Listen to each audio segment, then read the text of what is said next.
Yo, what is up, YouTube? It's your boy Tristan. Welcome back to my YouTube channel. Today we finna be reacting to the 5 levels of dreams. You know what I'm saying? Let me know down in the comments below. What the fuck was that? Let me know down in the comments below. Um, you know what I'm saying? First of all, let me know if y'all do be having dreams, cause everybody don't be having dreams. And if so, what type of dreams do y'all be having? Y'all be having nightmares? You know what I'm saying? Do y'all be having lucid dreams, or do y'all just be having the most random dreams ever? You know what I'm saying? But in this video, we're gonna find out, you know what I'm saying, what type of dreams, the 5 levels of dreams, you know what I'm saying? If y'all do enjoy the video, make sure y'all like, subscribe, turn on post notifications if you're new. Let's get straight into the video. Dreaming is ridiculous. For reference, we know more about the abyss that is the Marianas Trench than we do about the mental landscapes of your dreams. We know more about the tiny remnants of DNA extinct creatures have left behind than we do about your nightly hallucinations. Heck, we even know more about Martian dust storms than we do about our I little don't even know what bedtime the hell this stories. nigga talking And yet, about. everyone dreams. They're the most private thing that all of us have in common. Immediately recognizable, but incredibly difficult to define. So much so that for decades, dreams were believed to be nothing more than brain noise, very fleeting and completely meaningless. But if that's true, why would your brain paralyze you during REM sleep? Why would it burn costly energy running simulations instead of repairing itself?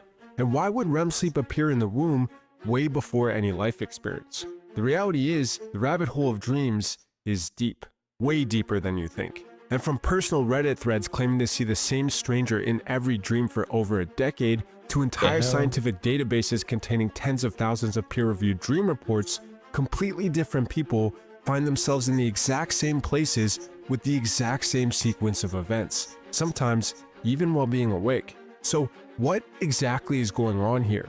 And how deep into dreams do we have to go to find out? Well, as it turns out, dreams have levels, and they get far stranger, go far deeper, and are far more consequential than we could have ever possibly imagined. The 5 levels of dreams aren't random. They build on one another through a sequence. But before that sequence even begins, there are 2 primary states of consciousness that everyone will experience: being awake and being asleep. However, what's less well known is that there's also a 3rd state, a strange in-between called hypnagogia, which is a transitional state between being awake and falling asleep, or vice versa. But what's interesting is that even though you're not— What do you say? Transition from wakefulness to sleep. The hypnagogic, I don't know what the fuck word that is. Hypnagogic, gogic state of consciousness. I don't know what that word means, bro. Of wakefulness to sleep. Alright, vice versa. Bro. But what's interesting is that even though you're not fully asleep, raw fragmented noise still floods the brain, specifically geometric patterns. And yes, I mean these geometric patterns, which in level 1 is the pulsating chaos you'll experience as you drift into sleep. It was Heinrich Clover in the 1920s who first documented this phenomenon, and he found that there were 4 common patterns anytime someone begins entering an altered state: lattices, cobwebs, tunnels, and spirals. And which one of these y'all be having, bro? Me personally, I be having the tunnels. I'm not gonna lie. Mine should be random though. I'm not are described as the precursors to our inner worlds. We're not entirely sure why this happens, but we do know it comes from the visual cortex, which is one of the theories behind why we dream in general. Because of neuroplasticity, if the visual cortex is unused, like in people who are blind, neighboring brain regions essentially invade that space to then repurpose it. Is that at the back of your head? So it's thought that we dream as a defense mechanism to keep the visual cortex active. Damn, nigga. So what if you have like CT or some shit? Like, what if you like have like some type of brain damage while we sleep? But while this may very well be why we started dreaming in the first place, it doesn't explain the content of dreams or why so many brain areas other than the visual cortex need to be involved. Still, these geometric patterns are the doorway to dreams. They're all that exists in level 1. Some people remember experiencing them, and some people don't. But it is only once you cross through them that the real dreaming begins. Level 2. In level 2, you're dreaming. Kind of. You're somewhere, you might be someone, but the dream is still forming. So at this level, the landscape is the focus. but it's odd, feels incomplete, and is completely empty. I'm gonna be honest with you, but I don't know what the hell this nigga talking about, bro. Like me personally, bro, I just go to sleep and boom. You know what I'm saying? This nigga talking about levels and shit. Like, nigga, y'all be having levels, bro? Which is why this level is where the concept of dreamscape comes from. An art style defined by surrealism, usually characterized by familiar landscapes and bright colors. But while most people focus on the everyday environments, the houses that look familiar, or the proportions that make things feel off, what I find most interesting is the things that are missing. Now, I'm no artist, but I am familiar with the concept of negative spaces, which is when the absence of something outlines the main subject of the image by contrast. It works by creating a visual hierarchy that guides the viewer's eyes through the composition. But where it really shines is in its contribution to the harmony of the art piece. Negative spaces are used to distribute visual weight evenly. However, artists can take advantage of this by using too little or too much. Use too little and you can alter the viewer's perception by creating the feeling of being overwhelmed. Use too much and you can create a feeling of isolation or emptiness. What is he talking about? Use too much, bro? You saying this shit like we can control like the way the dream looks or some shit like. In Dreamscape, aside from the fact that familiar objects are often conveyed, images feel familiar because the large negative space gives you the room needed to project your own feelings onto that artwork. And in this level of dreams, that's exactly what's happening. Dream researchers describe it as the void behind perception. Nigga trying to put me in a domain expansion. Simulation. Dream dictionaries call it the archetypal emblem of the void. Either way, this is when your brain starts to build. And oh boy does it do that, with the most vivid, accessible material it has at its disposal, memories. But not just any memories, heavy ones, tagged with emotion, which come from the amygdala instead of the hippocampus. But at this point, what's supposed to be a dream is a void, unrendered and empty. And yet, it is that emptiness that allows the brain to project its emotions onto that void, creating a simple, barely rendered landscape of emotion. Pure emotion, in its most primal, raw, and chaotic form, stitched together from the deepest parts of your memories, with no plot, no structure, and no people, bubbling up to the surface as the foundation that every other level will be built upon. However, at this stage, what you experience is just the beginning.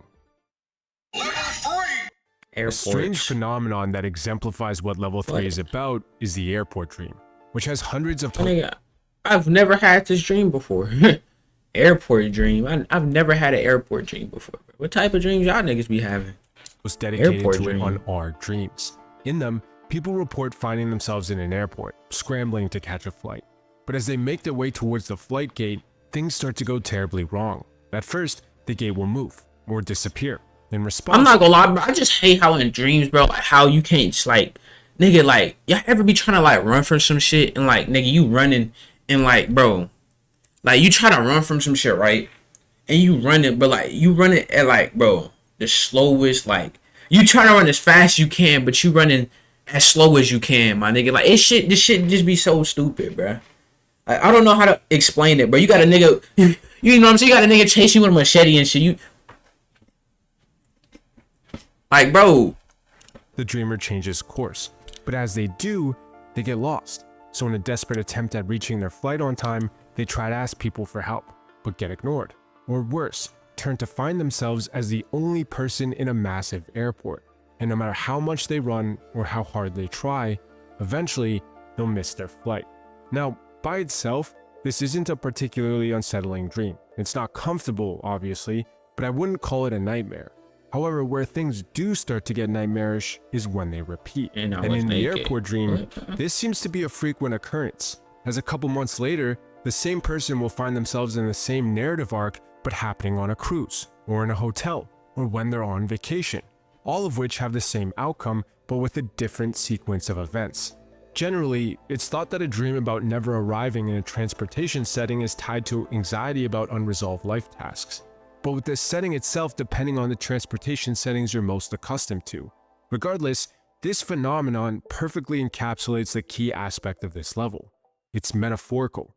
With raw emotion taking center stage, your brain is now trying to shape it. But to do that, it needs to turn up the volume, amplifying the emotion until it's strong enough to be processed. Without the ability to use language, since, you're asleep, it does this by distilling the emotions into one of 5 central themes: identity, desire, fear, loss, or conflict. Taking the same memory fragments as earlier and then repurposing and combining them into a structure that can express one of these themes. So the plot that comes from this isn't logical. It's not the story you'd expect from a movie script. It's emotional logic, cause and effect that's used to reinforce the core emotion, not to make literal sense. But why it is he trying to say that dreams, bro? Where those themes even why the fuck am I, bro? Oh my god, I'm selling, bro. What the fuck am I doing? Yo, is something we still don't know. However, some people have ventured far enough to give us some clues. Level 4 is where dreams cross a boundary. They stop feeling like they're generated from you and start feeling like they're generated for you. Experiences include... Nah, these be the type of dreams I'm having. All these other dreams this nigga was talking about, I don't know. That keep returning, real places you'll visit, and encounters with independent agents. But above all else, what defines this level is the feeling that your experience isn't yours. And on Reddit, there's some really strange examples of this. One case describes the experience of encountering the same figure night after night across more than 10 years of dreaming. First meeting as children and then growing up together.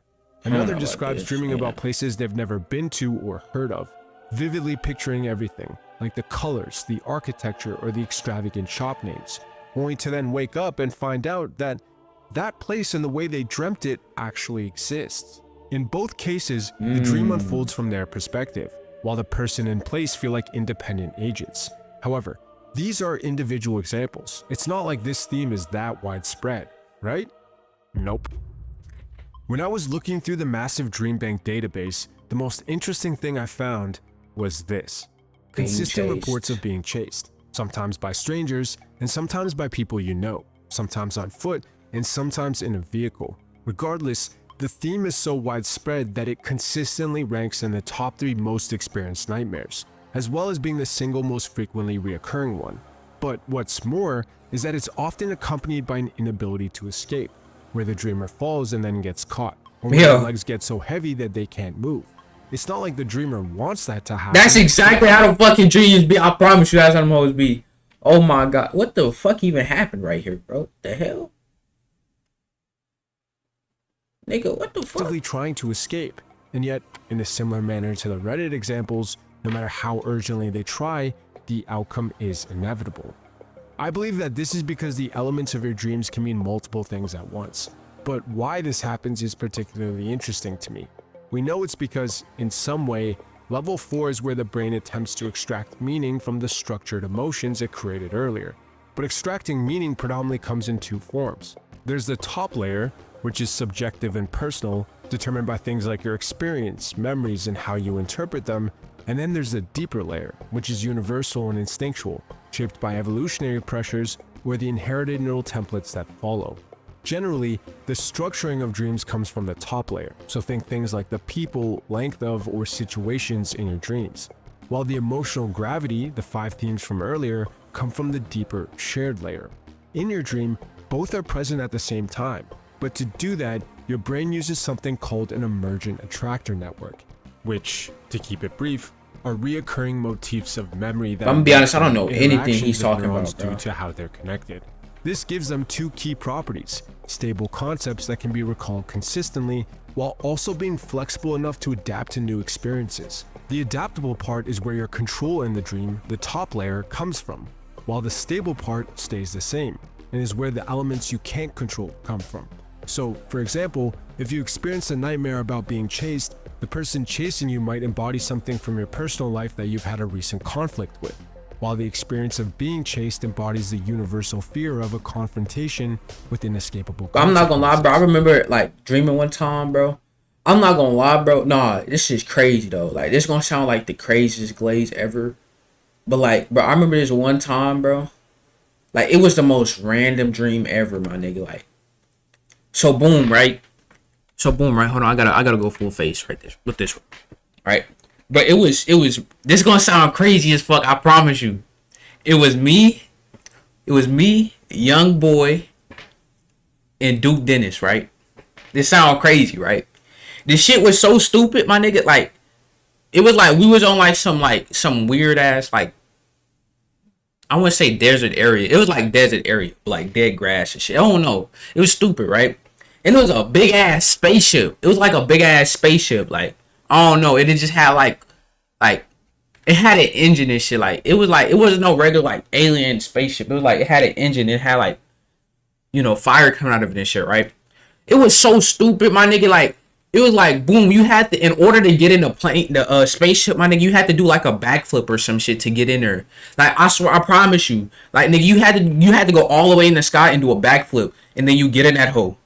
This shit was so stupid, my nigga. And then it was like young boy. It was like young boy and his family over there. And the nigga young boy, he went in like the driver's seat, and it was like me and Duke. We had it was so, but this shit sounds so crazy. It's like I'm glazed like crazy, but I don't know. This shit was crazy as hell, bro. In the Reddit example with the unknown person appearing again and again, but why do I keep doing this this? Figure might reappear whenever the dreamer is caught in a reoccurring emotional cycle, but in the stable layer, it's a symbol for a part of them that they need to incorporate. And it's only when they do that the person and the emotional cycle will stop appearing. So in other words, the lack of control is what provides the consistent framework necessary to make the dream interpretable, while the flexibility of it is shaped and colored by your own experiences or whatever you're going through. Still, level 4 is where dream research basically falls off a cliff, so I'm reasoning based on the limited information I have. But what makes this even crazier is that this isn't even the deepest level. There's some dreams where you know you're dreaming, and that awareness opens up a whole new door into an entirely different Basically lucid dreaming, experience. right? Awareness. It's rare, and I've never experienced it before, but in the people who get to level 5, something radically different emerges. Lucid dreaming, which is when you're in a dream but are aware of the fact that you're in a dream. When things are going your way, that's great. You can randomly fly, or jump through walls, or otherwise play around with the contents of your unconscious. But when it's not, it's terrifying, as just because you're aware doesn't mean you have control. And when this happens, 2 experiences are reported more than any others: encounters with hostile characters and getting stuck in a nesting dream.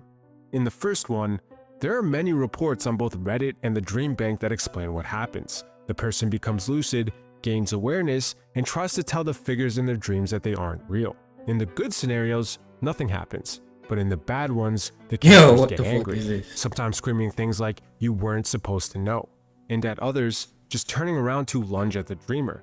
No one really knows why things like this happen. The only thing we do know about lucid dreams is that parts of your prefrontal cortex reactivate.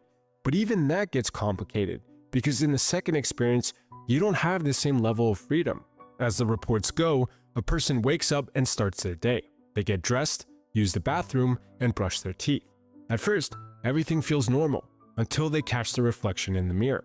It's wrong. Their nose is on their forehead, and the mirror is a different color than it's supposed to be. As soon as they realize... Niggas be seeing they self in their dreams? Luckily... Y'all niggas be seeing y'allself in y'all dreams, bro? Bro, when I be in my dream, nigga, I don't be having no arms, no body, no nothing. It was just a dream. So they feel a sense of relief and then get started on their morning routine again. But when they check the mirror this time, their face is still distorted. Only now, the mirror's color matches reality. So they panic and then bam, wake up again. This time, they get suspicious. So they go straight into the bathroom and look at the reflection in the mirror. Immediately, a sense of relief washes over them. They're finally actually awake. But then, when they take a second glance, their face distorts again. Suddenly, bam, they wake up. This time, for real. In the reports of people who have experienced this cycle can happen again and again and again, sometimes 7 times in total, all while the dream gets closer to reality every single time. It's a terrifying experience to think about, honestly, because as of right now, all we have are reports. Some people think these experiences emerge from the tension of being aware and the system of the dream itself. Others think it's because your awareness can't sync with the sensory input you get when you're awake. So the looping is done to flip through dream layers and waking signals until they match, and that's when you wake up. Regardless, this is the final level of dreams, at least based on our understanding right now. And honestly, I think it just opens more questions than it answers. But maybe, with time, we'll be able to figure them out. Anyway, thanks for watching. Yeah, man. Hey, how y'all feel about this video, man? I'm not gonna. This video is crazy as hell, bro. You know what I'm saying? I can't say I learned a lot because a lot of the shit he was saying I did not understand. But man, let me know what type of dreams y'all be having down in the comments below, man. But anyways, man, it's your boy Tristan. We out, bro.